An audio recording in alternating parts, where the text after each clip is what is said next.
Bonjour. La Chambre a mis en accusation le président une seconde fois, un acte considéré comme une réussite par les démocrates de la Chambre après leur vaine tentative d'invoquer le 25e amendement pour destituer Trump. Les détails en images. C'est la première fois qu'un président américain est mis en accusation à 2 reprises, cette fois pour avoir prétendument incité à la violence au Capitole. Le Parlement a voté à 232 voix contre 197 pour mettre en accusation le président. 222 démocrates et 10 républicains ont voté oui. Nancy Pelosi, qui a largement mené les débats, l'accuse d'avoir incité à l'insurrection. Et nous savons que le président des États-Unis a incité à cette insurrection, à cette rébellion armée contre notre pays à tous. Il doit partir. Il est un danger évident et immédiat pour la nation que nous aimons tous. Et ce, malgré les nombreux appels au calme adressés par le président Trump. La députée Tlaib s'est moquée du président, le qualifiant de raciste en chef. Ceux qui ont incité à l'attaque de la Maison du Peuple n'ont pas le droit de parler de guérison et d'unité.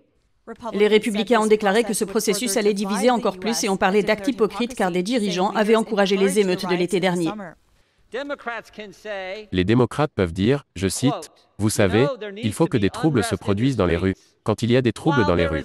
Mais ils vont mettre en accusation le président pour avoir déclaré « Faites entendre vos voix de manière pacifique et patriotique. » Soyons cohérents les uns et les autres.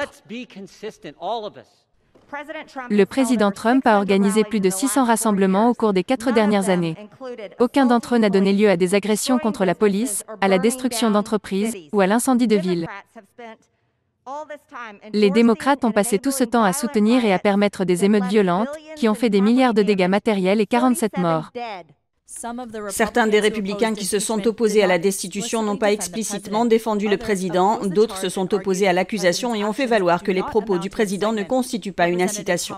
Le député Tom Cole a souligné que toute mise en accusation dans l'histoire moderne a été précédée par une enquête de la commission qui a inclus des témoignages et des experts, mais ce n'est pas le cas ici.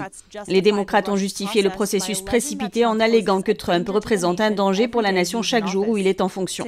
Pour condamner le président, le Sénat doit accepter de le destituer à une majorité des 2/3. Cette décision de la Chambre est plutôt considérée comme un geste symbolique, car le Sénat ne recevra probablement pas les articles de destitution avant le 19 janvier au moins, un jour avant l'inauguration.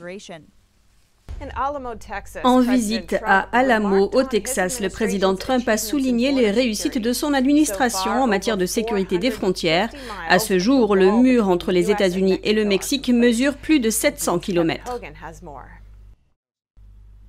Dans chaque région où nous avons construit le mur, les traversées illégales et le trafic de drogue ont chuté, vraiment chuté. Dans la vallée du Rio Grande, les traversées illégales ont chuté de près de 80%. À Yuma, en Arizona, les entrées illégales ont été réduites de 90%. Dans tout le pays, la police de l'immigration, ICE, et la patrouille des frontières ont saisi plus de 900 tonnes de fentanyl, d'héroïne, de méthamphétamine et d'autres stupéfiants mortels, sauvant ainsi des milliers et des milliers de vies. Le président Trump a déclaré que les forces de l'ordre ont expulsé près de 20 000 membres de gangs, dont près de 5 000 membres du MS-13, l'un des gangs les plus dangereux. Trump s'est également exprimé au sujet de la tentative du Congrès de le destituer en vertu du 25e amendement. Le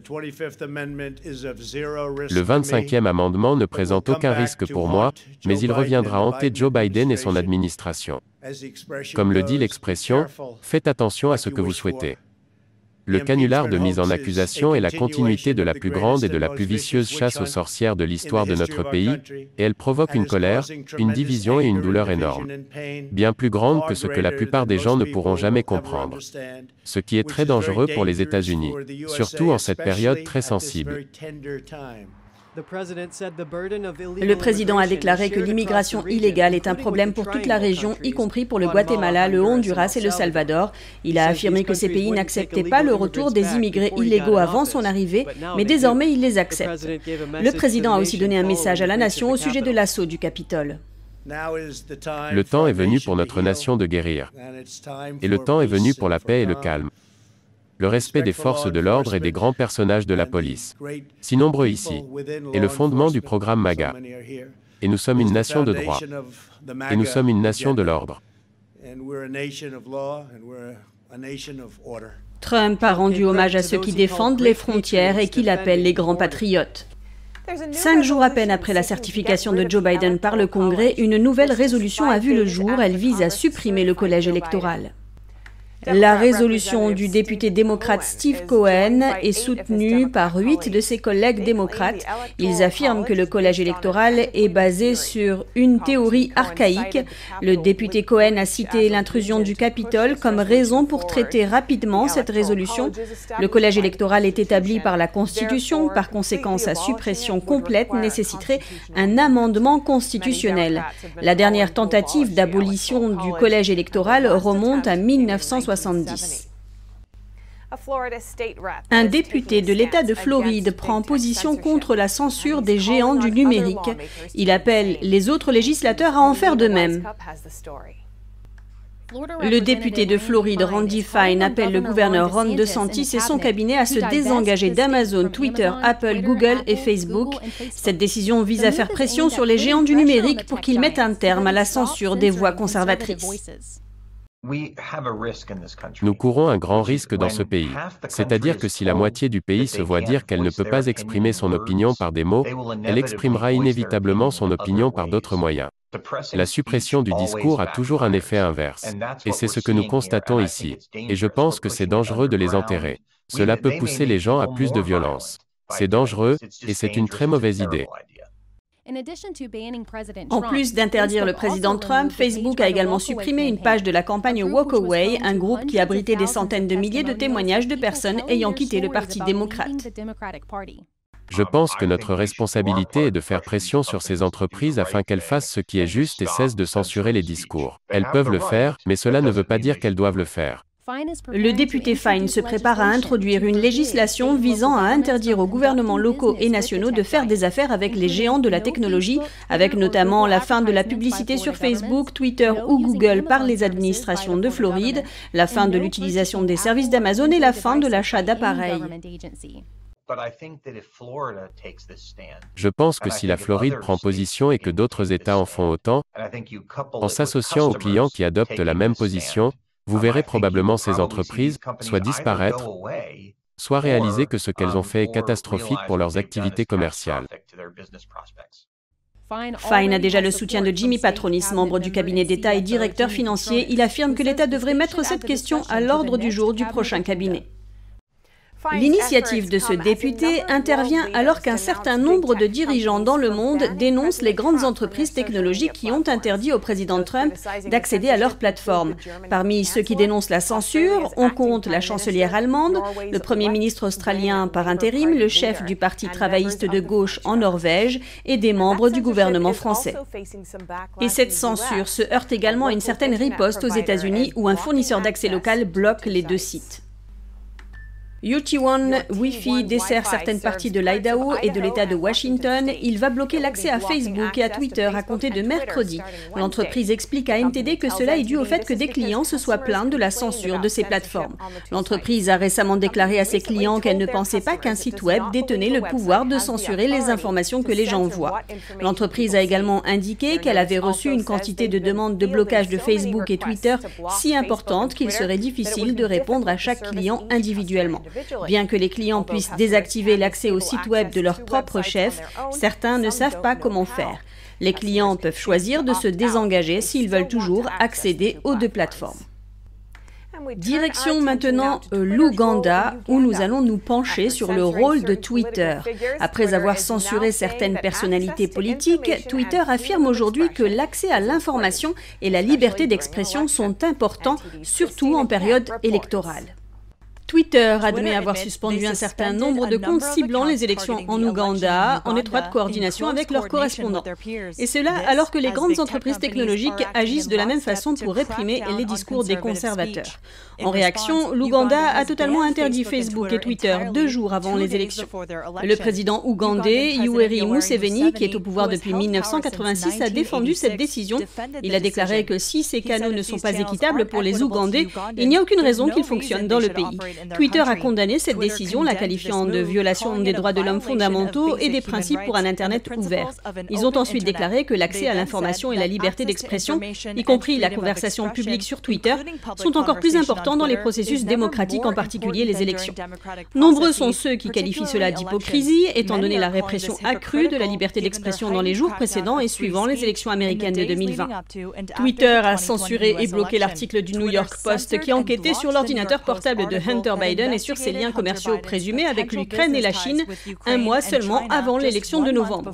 Selon le Media Research Center, un groupe conservateur qui analyse les contenus, 16% des électeurs de Biden n'auraient pas voté pour lui s'ils avaient été au courant de l'enquête du FBI qui a examiné les liens commerciaux présumés de la famille Biden avec le Parti communiste chinois. Et plus récemment, Twitter a interdit définitivement le compte du président Trump pour incitation à la violence. Il cite 2 tweets qu'ils ont jugés préoccupants. Aucun d'entre eux ne mentionne ou ne suggère la violence sous quelque forme que ce soit. Mais Twitter affirme que ces tweets doivent être pris en compte dans le cadre de l'assaut du Capitole. Certains, comme le journaliste Jacques Posobiec, qualifient Twitter et Facebook de totalitaires. Un utilisateur affirme que ce nouveau poste politique de Twitter est la remarque la moins réfléchie. Un autre affirme que le comportement de Twitter a favorisé les régimes autoritaires et qu'ils ont perdu leur autorité morale pour dénoncer les régimes qui ne font que suivre leurs mauvais exemples. Le FBI et le ministère de la Justice enquêtent sur les émeutes au Capitole. Plus d'une centaine de personnes potentiellement impliquées ont été identifiées et les responsables affirment qu'ils s'attendent à en trouver d'autres dans les semaines à venir. Avec la violence et les scènes d'anarchie dans le Capitole le 6 janvier dernier, le FBI et le ministère de la Justice ont une enquête difficile sur les bras. Selon le procureur général de Washington, D.C., les crimes commis vont de délits mineurs, comme l'intrusion, jusqu'au meurtre. Il s'attend à ce que des milliers de témoins se présentent et à ce que des centaines d'affaires criminelles soient jugées. Je pense que la portée et l'ampleur de cette enquête sur ces affaires sont vraiment sans précédent. Non seulement dans l'histoire du FBI, mais aussi dans celle du ministère de la Justice. Les zones du Capitole, aux abords et à l'intérieur, sont des scènes de crime. Quelques jours après les émeutes du Capitole, les forces de l'ordre fédéral ont identifié plus de 170 personnes. Environ 70 ont été inculpés. Le FBI affirme avoir bénéficié de l'aide de citoyens américains pour trouver les suspects et avoir reçu plus de 100 000 supports numériques. Ils ont également souligné que l'agence a une longue mémoire et une large portée. Même si vous avez quitté Washington, des agents de nos bureaux locaux frapperont à votre porte si nous découvrons que vous avez participé à l'activité criminelle du Capitole. Quelques semaines avant les émeutes, le FBI a reçu des informations sur des violences potentielles et a procédé à quelques arrestations. Le leader démocrate de la minorité au Sénat, Chuck Schumer, ne veut pas que les personnes qui ont pris d'assaut le Capitole puissent, je cite, sauter dans un avion. Il veut les mettre sur une liste d'interdiction de vol. Tous ceux qui se trouvaient à l'intérieur du Capitole ne devraient pas pouvoir voyager en avion et devraient être placés sur la liste des personnes interdites de vol. Nous demandons aux autorités, au FBI, à la TSA, au département de la sécurité intérieure, de les inscrire immédiatement sur la liste d'interdiction de vol. Cette requête intervient au moment où de plus en plus de partisans de Trump sont interdits ou expulsés des compagnies aériennes, selon l'Independent. Un partisan de Trump a déclaré que dans un vol à destination de Phoenix, le capitaine a menacé de déposer les passagers au Kansas après qu'ils aient commencé à scander USA. Le président Trump affirme ne pas avoir incité à la violence le 6 janvier. Dans son discours, il a dit à ses partisans de marcher vers le Capitole pour faire entendre leur voix, je cite, pacifiquement et patriotiquement. Lorsque le Capitole a été pris d'assaut, il a dit aux gens de rentrer chez eux et de préserver la paix. Pour éviter la censure de YouTube, vous pouvez vous rendre dès maintenant sur notre site internet et vous inscrire à la newsletter pour pouvoir recevoir toutes les informations et continuer à nous suivre sur la toile. Par ailleurs, vous pouvez également nous retrouver sur les plateformes Odyssey et Rumble.